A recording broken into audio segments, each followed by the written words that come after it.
Right, it's a pleasure for me to start this session, and I'm going to start perhaps where most people learn to swim first of all, and that's either when they're at school age or indeed at school. And I'm just going to try to address this in a very open way and raise some issues. First of all, why do it? Why learn to swim? Well, we think that swimming gives you a life skill. It's something that you can take through you into life. It enables you to do lots of things that you wouldn't do normally. And I'm probably talking to an audience that can see the benefit of swimming to the wider community. But I think when you're trying to work with public authorities, sometimes you have to explain why it's important to get this life skill into young people. To me, it's a life skill. It's like walking, it's like talking, and it's like riding a bike. It's one of life's skills that will stay with you for the rest of your life. Today, increasingly, local authorities and public authorities around the world are increasingly concerned about their communities becoming more active, about healthy lifestyles. Why? Because of the escalating cost of healthcare, which is all getting too much. We're all living longer, that's the good news, which probably means we're all going to have some problems as we get older, and swimming can be part of a healthy lifestyle. It opens the door to many different activities: rowing, canoeing, just having fun in the countryside, and of course swimming itself.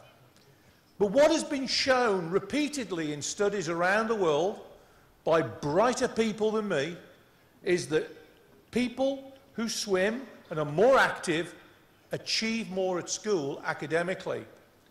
And there's a school developed in my country, in the United Kingdom, in London, which is, its whole philosophy has been built around sport. And it's achieving fantastic success in sport, in football, swimming, diving, table tennis, cycling, to name but a few. Fantastic success, but it's having fantastic academic achievement. And that's not a public school, it's not a school where you have to pay big fees. This is a state-run school where you turn up and you get your education for free, paid for by the taxpayer. So the other factor in teaching children to swim around the world, and it's quite staggering when you think about this, but if you look at it on the world stage, it's the second largest reason for childhood morbidity. I get it, morbidity. I got it right in the end. I couldn't say it. So children around the world are dying of drowning simply because they don't have this basic skill. So I think as FINA, the world governing body of the sport, we have a responsibility to address this. Now, there are some models that are used around the world.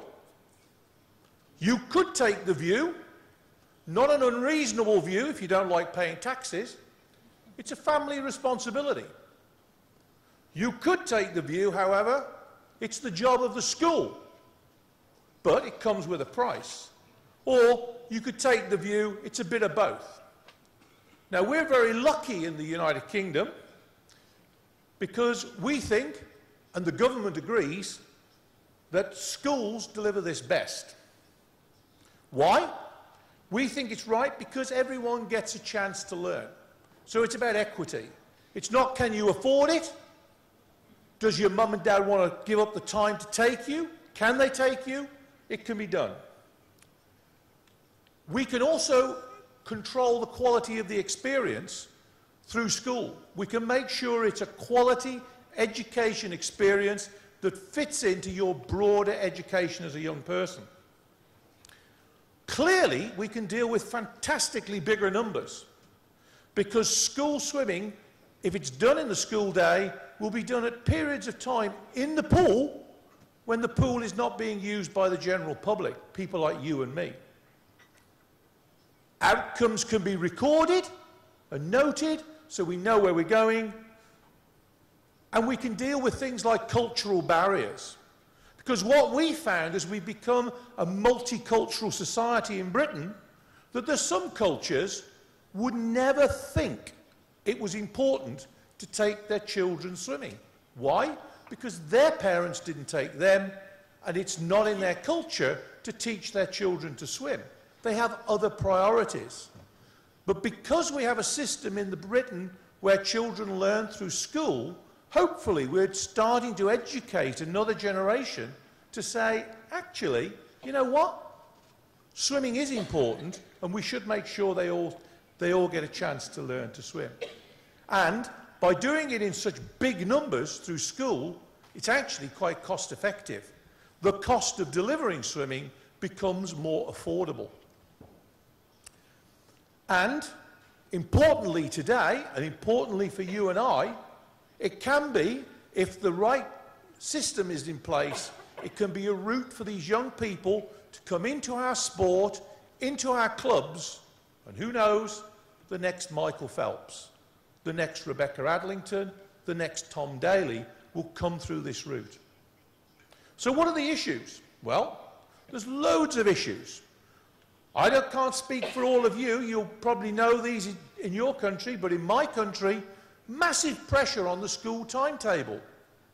I was reading only yesterday that there's a desire now in Australia to see children learn more foreign languages. Very laudable. More pressure on the timetable of young children in school. Finding the time, therefore, is a factor in learning to swim. There is a cost. And the headmaster, or the head teacher, or the principal, the person running the school, the governors, the board, all have to think about balancing the priorities on that. Transportation, the pool may not be local to the school. How do we logistically get the children to the pool, get them in the water, get the lesson over with and get them back? Training of the teachers. In my country, many school teachers have little knowledge of how to teach swimming. So we have to deal with that as an issue and make sure that the school teacher has that knowledge to give that quality experience. And the numbers of children in the pool compared to the teacher is also a factor.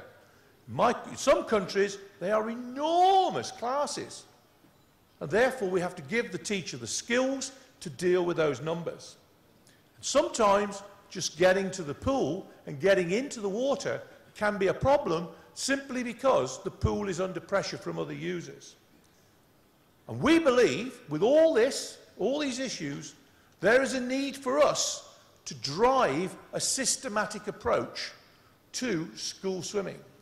And I challenge you as federations within FINA to develop similar, bespoke, tailored, systematic approach to teaching children to swim.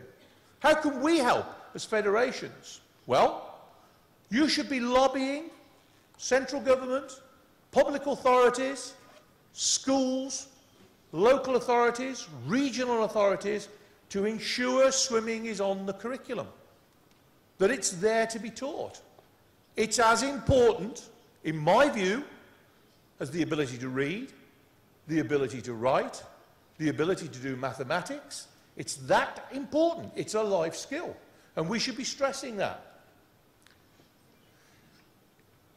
If it's not possible to ensure that everyone can get swimming, we have to make sure that there is affordable access to swimming lessons. We cannot put the price of swimming lessons as a barrier to young people getting them. We have to make sure that there's appropriate training in place for the swimming teacher, for the school teacher. And I would argue that's our responsibility to provide that training. We've got the expertise, we've got the skill.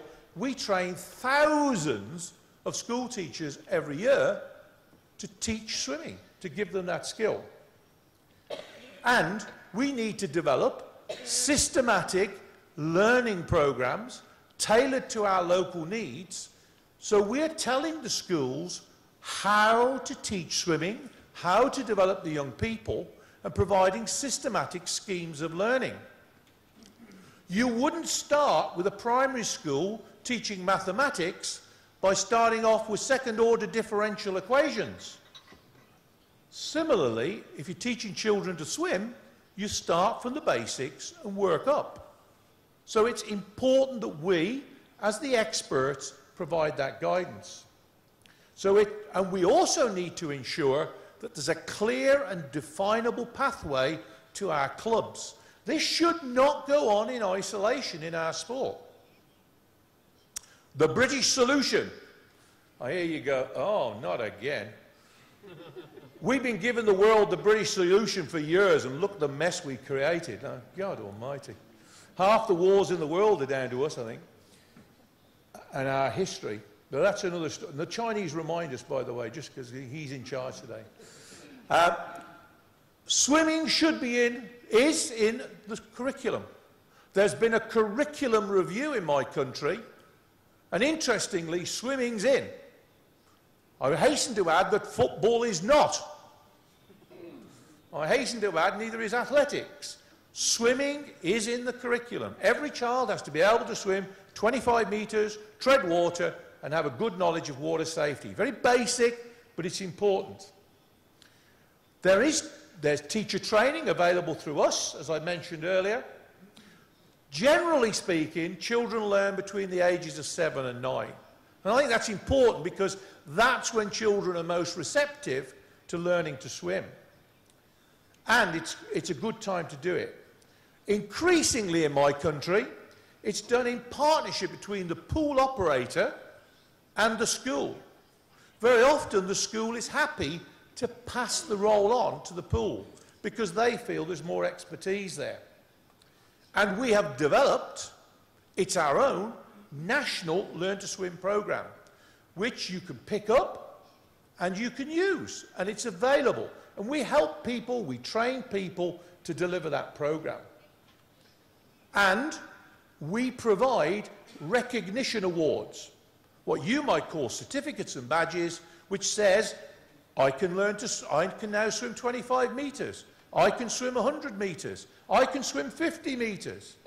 And we sell 2 million of the little buggers those awards, and we make a lot of money out of it. Thank you very much, which we invest back in our sport. So we sell 2 million badges to children every year and say, congratulations, you can now swim. And we make some money. 80% of children in the UK, when we did a decent research study, learnt to swim at school, which is a good number. But we're not happy. We're not happy for 2 reasons. We think that number is dropping because of some cutbacks through the current austerity in public spending. And in our view, that number's still too low, and we need to push it harder. And we did, in fact, get it up to 82%, and we were going upwards until somebody pulled the plug out of the European economy. But we're still committed to getting back to those sort of numbers in the future. The other important thing in Britain is that more and more people with disability, to be correct, Sam will tell me off for disabled children, won't he? Children with disability are often now put through mainstream schools. We don't have specialist schools for people with disability. Therefore, they have to be dealt with, and it's very easy to deal with them in a school situation. And they don't have to just sit there and watch. They can participate in the lesson. So, and I put this up because I wanted you to see many of our commercial partners, and you'll see some familiar names there, some not so familiar, want to be able to touch the whole of the swimming community. And what better time to touch that community than that magic moment when a child learns to swim. And that's why we have a lot of interest from our partners such as Kellogg's, British Gas, who are one of the big energy suppliers in my country, and of course Speedo.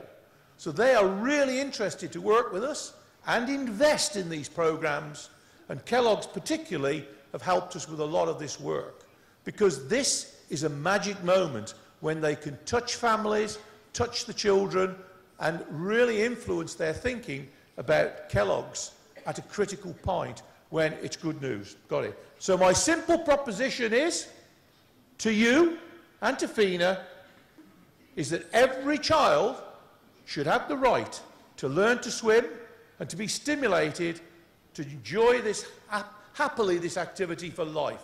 And I believe we should all work together as one to achieve that objective.